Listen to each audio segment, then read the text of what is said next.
नमस्ते शिवारो यस हाम्रो पक्तान गाउँपालिका वडा नम्बर 3 लिङ्खिम हुँदै होइन ताप्लेजुङ जिल्लाको पवित्र तीर्थस्थल मुकुमलुङ पातेबारा देवी जाने पदमार्ग चाहिँ हामीले गत वर्षदेखि नै हामीले यो पदमार्ग चाहिँ हामीले गरिरहेका छौँ र यो बाटो चाहिँ जोडिएको छ होइन र आजको दिन चाहिँ हामी पातेबारा क्षेत्र विकास समितिका प्राविधिक सर प्रकाश गुरुङ सर पनि बाटो अनुगमनको लागि चाहिँ आउनु भएको छ र उहाँले पनि हामी यहाँले स्वागत गर्न चाहन्छौँ र त्यस्तै आफ्नो केही कुराहरू पनि यस विषयमा चाहिँ राख्नको लागि म अनुरोध गर्दछु। जस्तै प्रकाश सर यो क्षेत्रमा चाहिँ यो कतिको तपाईँको नजरमा चाहिँ होइन बाटो पदमार्ग चाहिँ आवश्यकता थियो थिएन, हामीले यो चाहिँ बाटोले बनाएर कतिको सहजता भयो दर्शनार्थीहरूको लागि, यस विषयमा चाहिँ आफ्नो छोटो विचार राखिदिनको लागि मैले पुनः अनुरोध गरेँ तपाईँलाई। नमस्ते।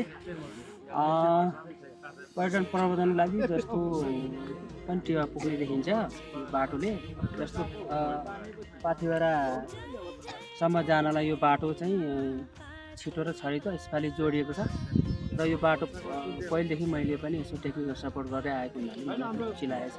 अहिले जोडिएको छ र यो बाटो चाहिँ माथि पाथिभराबाट पछि चाहिँ यो ट्रेल रुटको लागि पनि राम्रो हुने देखिन्छ। जस्तो पाथिभरादेखि यो ट्रेल हुँदै यता फक्तालुङसम्म जाने रुटको लागि पनि राम्रो देखिन्छ आगामी दिनमा र यसमा चाहिँ अझ अब यसपालि जोडिएको छ। अब यसमा चाहिँ सपोर्ट अलि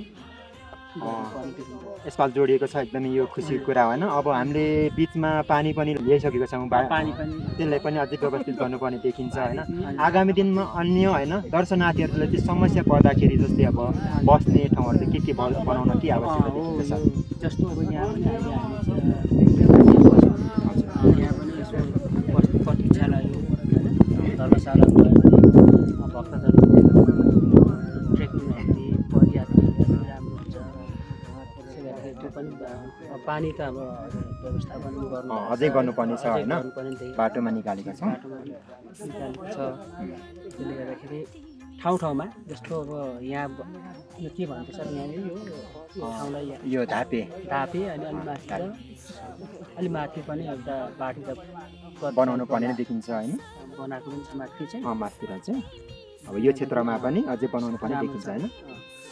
र यो ट्रेल रुटको लागि पनि राम्रो छ यो जुन रुट चाहिँ अनि छोटो पनि पर्ने रहेछ। यताबाट यो पाथिभराबाट अब तल सीमा भन्छ है, सीमाबाट हुँदै होइन हुँदै माथि खेजेनिम फक्तालुङ गाउँपालिकाका विभिन्न वडाहरू चाहिँ होइन यो बाटो हुँदै अब चाहिँ एकदमै सहज तरिकाले जान सक्नुहुनेछ होइन।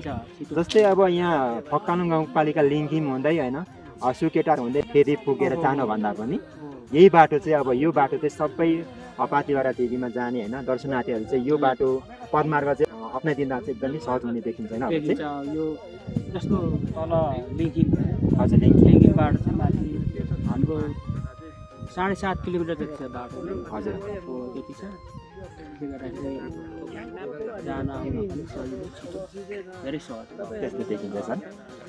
हस् प्रकाश सर, आफ्नो होइन एकदम महत्त्वपूर्ण विचार राखिदिनु भएकोमा यहाँलाई धेरै धेरै धन्यवाद। हस्।